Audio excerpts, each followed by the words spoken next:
Quand on dit voyage, plus de 2 Français sur 3 pensent tout de suite à une déconnexion totale. Adieu smartphone, tablette et Internet. Mais elle n'est pas toujours possible. Heureusement, Aurélien Fleureau, les entreprises s'adaptent de plus en plus pour permettre aux salariés de réellement profiter de leurs vacances. Qu'ils travaillent dans une banque, dans le secteur automobile ou juridique, tous ne sont pas logés à la même enseigne. Si certains salariés peuvent vraiment déconnecter, d'autres ont encore un peu de mal. Allez, 2-3 fois par semaine, on va dire. Pas tous les jours non plus, mais de manière un peu régulière. Et on fait ça pendant les moments de sieste des enfants ou le soir, où on profite quand même de la plage et des bonnes choses des vacances, ça c'est sûr. C'est vous qui êtes dépendant de votre email. Si les gens savent que vous répondez à chaque fois dans la minute, ils n'arrêtent pas de vous écrire. S'ils savent que de toute façon vous ne répondrez pas avant le lendemain, ils arrêtent de vous écrire. Ça fonctionne plutôt comme ça.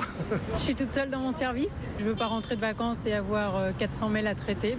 Je les traite au fil de l'eau. Vacances, j'oublie tout. Oui, mais pour y arriver, c'est surtout aux managers de montrer l'exemple, explique Xavier Alas-Luquetas, président du cabinet Eleas, notamment en préparant ces moments de déconnexion. Il faut qu'il y ait une réflexion collective sur comment on va gérer les urgences. Comment est-ce que potentiellement on sera contacté si tant est qu'on puisse être contacté.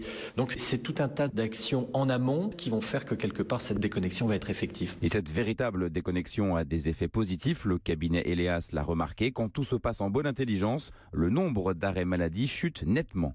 Aurélien Fleureau.